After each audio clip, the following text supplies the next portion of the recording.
Hi everyone, and welcome again to Between the Grooves, the vinyl collection. This is now episode 5. Afraid you just got me this week. Kate is doing something off, doing her own thing that is far less geeky than this. So welcome. So I thought what I'd do is I started the very first episode in 1969, the year I was born. So I thought, why don't I leap a decade and do 1979?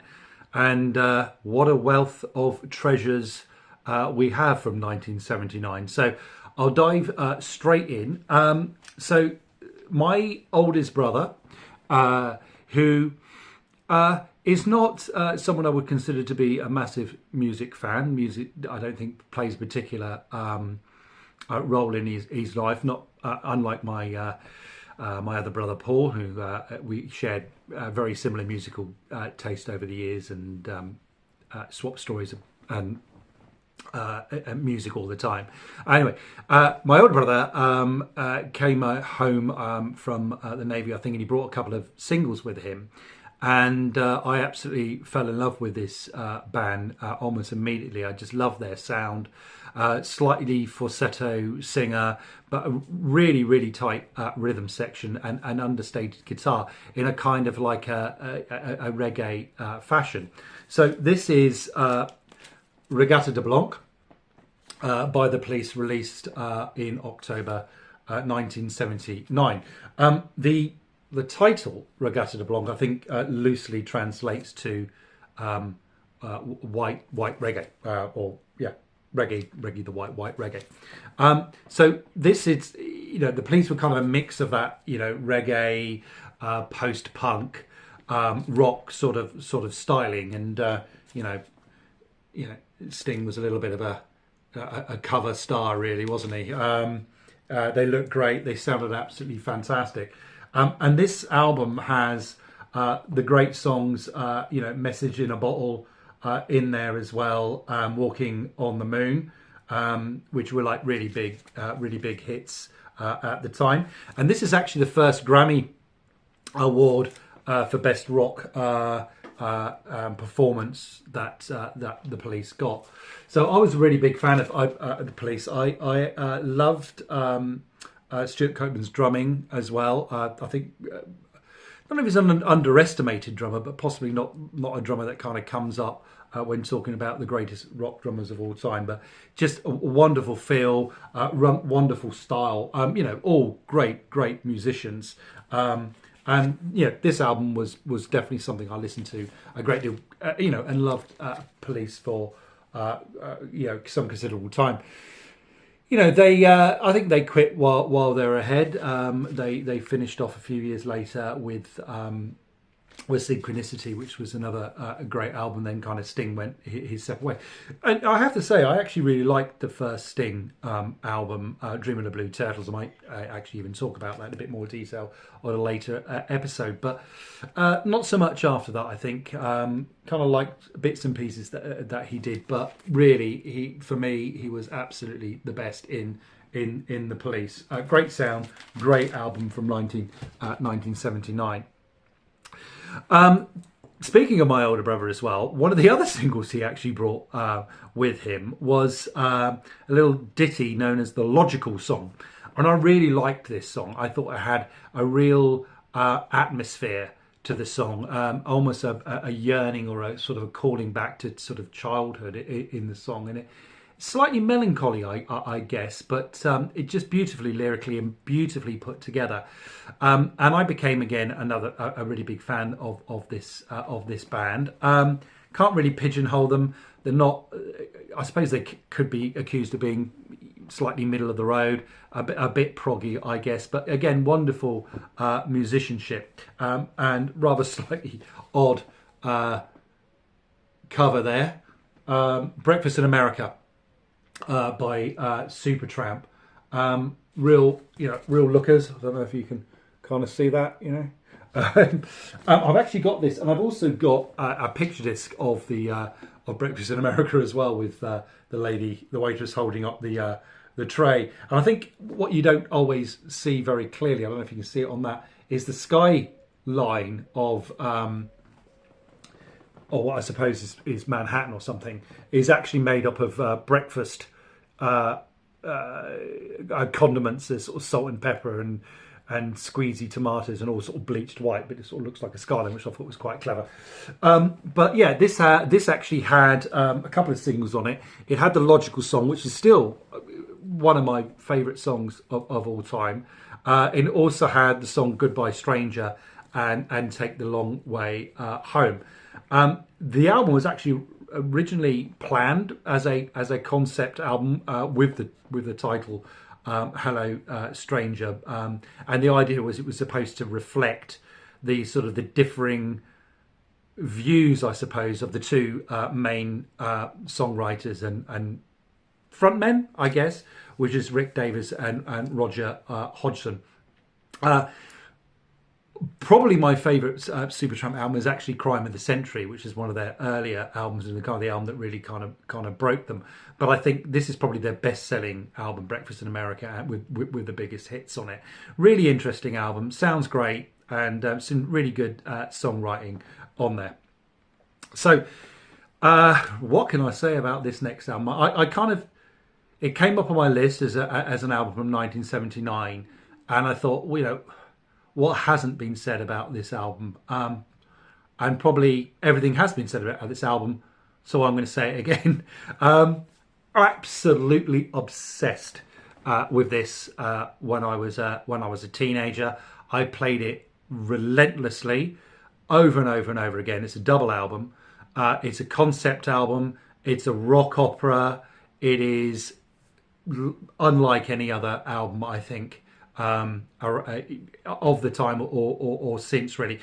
I think some people have tried to emulate it, but it's just an absolute stone cold classic. I know it has its detractors, especially those that love Pink Floyd. Fans of Pink Floyd, it can divide them. Some Pink Floyd fans don't really rate it and see it as a Roger Waters album. And there is some debate as to whether it is a Roger Waters album or a Pink Floyd, how much Pink Floyd, the other members of Pink Floyd, actually had input into the album. But, when you look at songs like, let me tell you what the album is first. So it is completely plain cover, no writing on it, just a simple brick wall. Yeah, So The Wall by Pink Floyd, double album. With the art by Gerard Scarfe, who contributed to the film of the same name. So the debate is, how much input did the rest of the band actually? Is it a Roger Waters solo project? Well, certainly he was the main artistic driving force behind this album. But I don't think it certainly doesn't suffer for that. It's a work of absolute genius, and Waters has become a bit of an icon, a bit of a musical hero for me, really. And it started with this album, and in fact, this is the first Pink Floyd album that I owned. I then went back and obviously listened to the the classics, Wish You Were Here, and obviously Dark Side of the Moon and Animals, etc. But this is the first one that I owned, and it just I couldn't get my head around it, really. I just absolutely loved it, and it kind of blew my mind, man.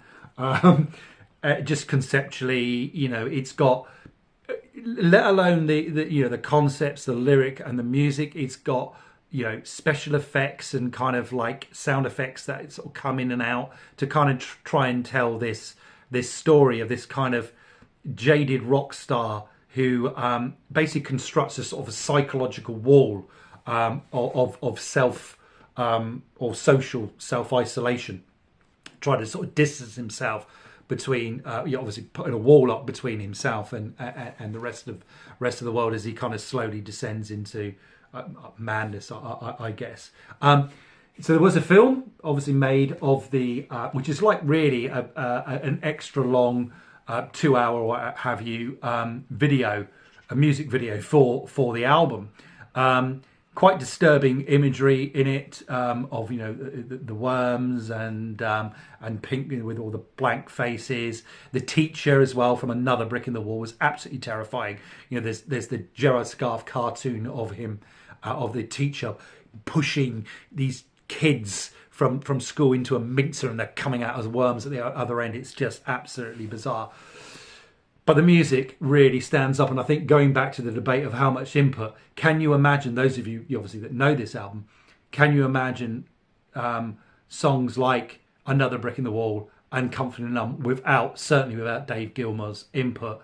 You know, probably the solos in those two songs are up there as some of the best best guitar work, you know, ever put on wax, as it were.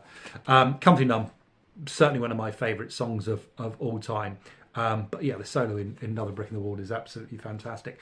This is an album you cannot simply turn off halfway through, right? You can't dip in and go, I'll just listen to one or two tracks. If you stick the needle at the beginning, you're committed to the entire album. You can't turn this one off once it's... And it has a sort of a secular theme to it, because it basically includes a loop, sort of I suppose symbolizing the psychology of this of the wall, because it begins with the line very just in the background. You can hear a voice say, "We came in," and it ends with, "Isn't this where?" So if you join the "Isn't this where we came in," you pick the needle up at the end, put it back at the beginning, and listen to it again. I love The Wall by Pink Floyd. It's in it's in my probably top 5 albums of all time, and anybody disagrees, I will fight you. Okay, moving on. So radically different here. I heard this album again. I talked about in my last podcast when I talked about the live albums with Kate. I talked about the live album Dance Craze for the ska movement. So these next two albums are actually albums from that ska movement, and it was my cousin Nicky that introduced me to this band as well. I lie. He did. He brought a tape of that included the specials on it. But actually, I'm going back to my older brother again. He didn't really know what our musical taste was, but he knew we were into music. So he went to Woolworths. Who remembers Woolworths, kids? He went to Woolworths, which is where we used to get our vinyl from, and he just picked 2 albums completely randomly. Now, I think I won, because I think the album that he got from Paul, and I'm not dissing this band, but it wasn't really his cup of tea.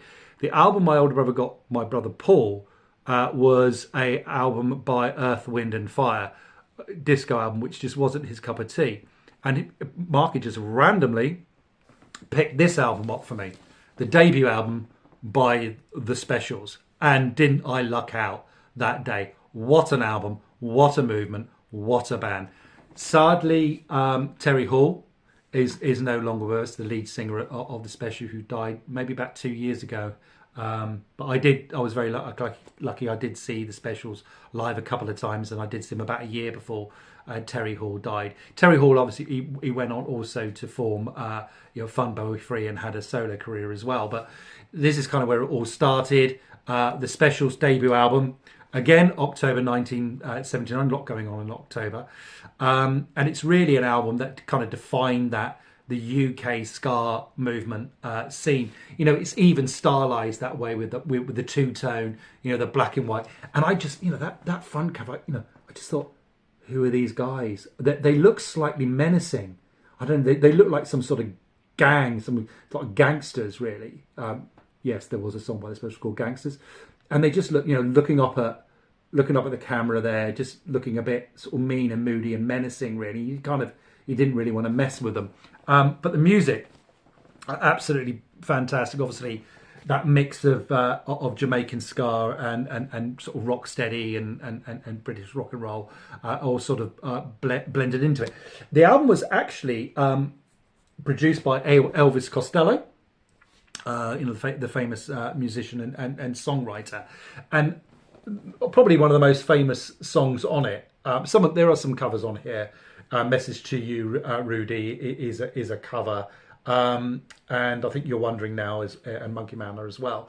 But I think the song that kind of jumps out of this album is Too Much Too Young.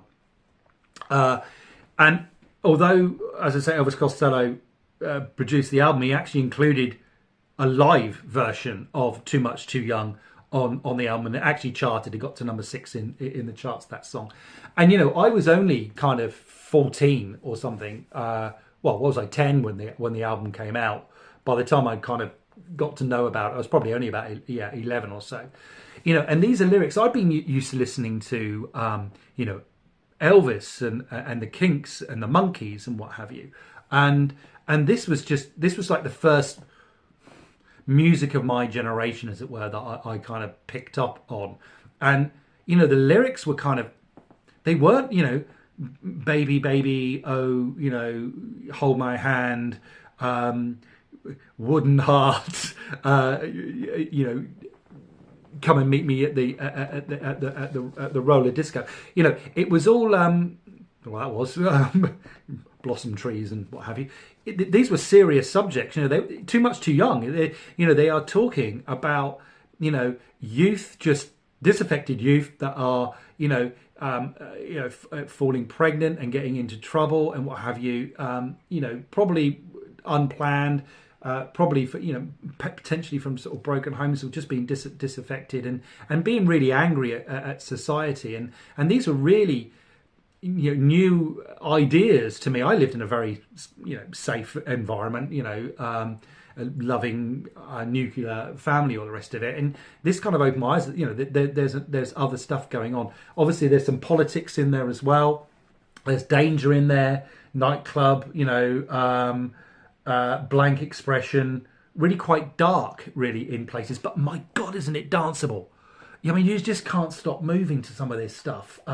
Message to Concrete Jungle, absolute classic. And again, a song about living in the inner cities and no jobs and no future and all the rest of it. But again, another great shot on the back. Obviously, the band masterminded by Joey Dammers, the keyboard player. I could go on, but the specials, and they followed up with more specials, which had the absolute classic Ghost Town, which was their kind of bookended their career, and that song particularly has been subject of some sort of discussion and debate over the years. But yeah, the specials, two-tone. So I said there's going to be 2 ska albums, and again, released in October in 1979. Again, I probably didn't know the band immediately, but maybe a couple of years after. And I do remember this particular album having to go around my brother Paul's mate's house, who had a copy of it. And again, just wow, what is this I'm listening to? Incredibly danceable. But really quirky, interesting lyrics, almost nutty lyrics, but mixed in with that, just some beautiful, sort of very realistic kind of love songs and what have you. Iconic cover, One Step Beyond by Madness, peaked at number 2 in the UK charts and remained there for over a year. Obviously, the band there. Well, the band -1, actually. This is, what's that? We've got Thompson, Bedders, Chrissy Boy, Woody, Suggs, and McPherson is Suggs, sorry, and Michael Barson there. The sort of the nucleus of the band. On the back, we have this dancing guy here. This guy's Chaz. And Chaz was a bit like, you remember the Happy Mondays when you had, was he Bez, and just kind of got up on the stage and danced a bit. Well, Chaz was their kind of their mascot. He kind of jumped up on stage at the beginning of their career and sort of shouted stuff and got the kids sort of moving. But on the next album, which was Absolute, you'll find that Chaz is actually on the cover. He actually becomes a full member of the band. But I absolutely still love Madness to this day. They're still recording, still putting out stuff, still out there doing live shows, and it's always a pie when you go and see Madness. Starts off with that shout out, "Hey you," from One Step Beyond. Then you have My Girl, the unsung sort of love song, really, and again, there's me listening to, the sort of the sickly sweet sort of teenage heartthrob kind of music, and then you get My Girl by Madness, and there was something incredibly real about it. Is a love song really, but it's something incredibly real about it, incredibly down to earth. This is something that you could be talking to your mate and going, "Oh mate, I've just had an argument with my girlfriend. She don't understand. I love her, but she don't understand me, and I don't understand her." And it's such a great song. Night Boat to Cairo, another incredible instrumental. It had some really quirky songs in it, like Land of Hope and Glory, which I always thought was a song about the army, and having to get up in the morning and the sergeant major sort of shouting at you, which I think you can still interpret it as that, but I think it possibly has more to do with something like Borstal or something like a youth offenders institution or something like that. You have The Prince, which was the debut single by Madness, which was a cover by Prince Buster. And you then have In the Middle of the Night, with another quirky song, which is basically about a guy who mysterious phantom that goes out at night and steals underwear off of your washing line, and it turns out to be this sort of unassuming chap that runs a newsagent down the road. A bit of like great Bed and Breakfast Man, one of my favourite songs of all time. Just got such a great little hook and a little intro into that song, if you know it. Razorblade Alley, which I believe was actually not sung by Suggs. I believe it was sung by Lee Thompson. I might be wrong about that, but I'll have to re-look that up. I was always aware of that. That was the case. Believe that was the case. Kind of almost like a slow sort of rockabilly kind of number.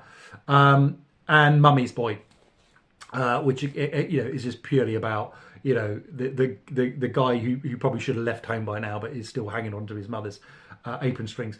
And I love this album. I love the inlay of it, kind of showing all the loads of, there's a nudie bit there, showing all the fans sending in kind of photos, and they also had kind of like a tree explaining how the band kind of was put together. So it was like interesting stuff, and they felt like a bunch of mates to me, like a gang, or hanging out together and having a great time. And I love the fact that they all had nicknames. So Mike Barson, who was the main driving force behind Madness, he was the keyboard player, was called Monsieur Barso.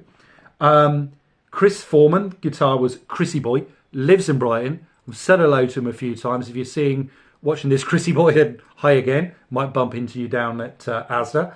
Graham McPherson, his nickname is Suggs. They're never known as Suggs. And what's interesting is you get Mike Barson, Monsieur Barso, Chris Foreman, Chrissy Boy, but then you get Suggs first, and in brackets, Graham McPherson, which is great.